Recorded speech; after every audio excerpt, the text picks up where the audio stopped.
अखिलेश शिवपाल का साथ आना समाजवादी पार्टी की ताकत को बढ़ाएगा, ऐसा समाजवादी पार्टी के कार्यकर्ता मान रहे हैं। इससे पार्टी में उत्साह का माहौल भी देखने को मिल रहा है और शिवपाल यादव को हल्के में नहीं लिया जा सकता है। उत्तर प्रदेश की राजनीति में वो काफी चर्चित नाम है। हाल ही में सपा से नाराज चल रहे थे शिवपाल यादव, लेकिन मैनपुरी उपचुनाव के दौरान वो एक बार फिर अखिलेश यादव के साथ खड़े दिखाई दिए। जमकर उन्होंने बीजेपी पर हमला किया, अब पूरी तरह से समाजवादी पार्टी के हो गए हैं। इसके अलावा मैनपुरी उपचुनाव के दौरान डिंपल यादव के समर्थन में उन्होंने किस तरह से प्रचार किया, इसको भी कार्यकर्ताओं ने देखा है। कहा यह भी जा रहा है कि यादव परिवार एक बार फिर से एकजुट हो गया है। यही नहीं, खबर यह भी आ रही है कि शिवपाल को कोई बड़ी जिम्मेदारी दी जा सकती है और इसको लेकर पार्टी नई रणनीति तैयार कर रही है। किस तरह की रणनीति है, क्या भूमिकाएं हो सकती हैं, और बड़ा सवाल खड़ा हो रहा है कि क्या वो कहीं से लोकसभा चुनाव लड़ सकते हैं, क्योंकि उनको लोकसभा चुनाव लड़ाए जाने की भी मांग उठने लगी है। इस रिपोर्ट में सारी बातों को जानते हैं, सारे पहलुओं को खंगालने की कोशिश करते हैं। उत्तर प्रदेश में उपचुनाव के नतीजों के बाद बसपा का समाजवादी पार्टी में विलय हो गया। इसके बाद से पार्टी में शिवपाल सिंह यादव के रोल और कद को लेकर चर्चा चल रही है। वहीं पार्टी सूत्रों की माने तो सपा में वापसी के बाद शिवपाल यादव को लेकर पार्टी की रणनीति तैयार हो गई है। सपा अब शिवपाल यादव को राष्ट्रीय राजनीति में ले जा सकती है। सूत्रों के अनुसार शिवपाल यादव को समाजवादी पार्टी से लोकसभा का चुनाव लड़ाने की तैयारी की जा रही है। 2024 में लोकसभा का चुनाव समाजवादी पार्टी शिवपाल यादव को लड़वा सकती है। हालांकि इसके लिए अभी सीट को लेकर कोई स्पष्ट जानकारी नहीं है, लेकिन सूत्रों की माने तो उन्हें इटावा या फिरोजाबाद से सपा के लोकसभा उम्मीदवार के तौर पर पेश किया जा सकता है।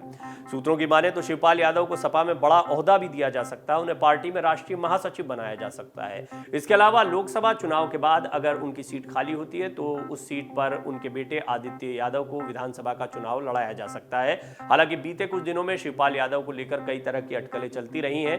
पहले शिवपाल यादव को लीडर ऑफ अपोजिशन बनाने को लेकर चर्चा चली थी, लेकिन अभी तक समाजवादी पार्टी की ओर से विधानसभा अध्यक्ष से कोई पत्राचार नहीं हुआ है। इसके अलावा उन्हें प्रदेश अध्यक्ष की जिम्मेदारी दिए जाने की चर्चा भी हुई। आपको बता दें कि मैनपुरी उपचुनाव में जीत और जसवंत नगर में रिकॉर्ड लीड ने पार्टी में चाचा के कद को बढ़ा दिया है। हालांकि अभी पार्टी में उनके रोल और ओहदे को लेकर तस्वीर साफ होने में वक्त लग सकता है।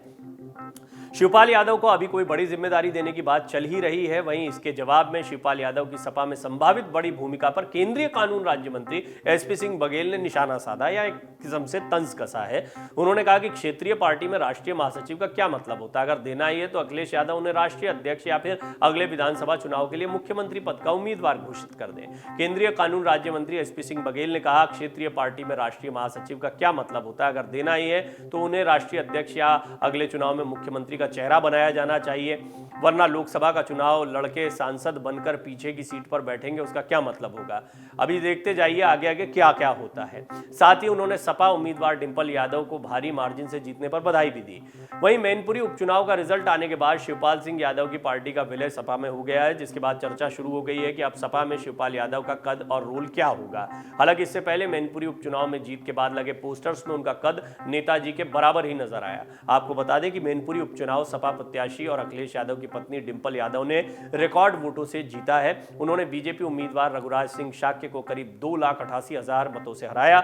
इसमें सबसे ज्यादा लीड उन्हें जसवंत नगर से मिली। जसवंत नगर शिवपाल यादव की ही विधानसभा सीट है। उन्हें विधानसभा चुनाव के दौरान यहां पर बड़ी जीत मिली थी। बहरहाल डिंपल की बात करें तो जसवंत नगर से उन्हें करीब 1,06,000 वोटों की लीड मिली थी, जो सबसे बड़ी लीड मानी जा रही है। फिलहाल मैनपुरी उपचुनाव जीतने के बाद अब ऐसा लगता है कि मुलायम परिवार के सब सदस्य एक हो गए हैं, क्योंकि डिंपल यादव की मैनपुरी से जीत में शिवपाल यादव की बड़ी भूमिका रही।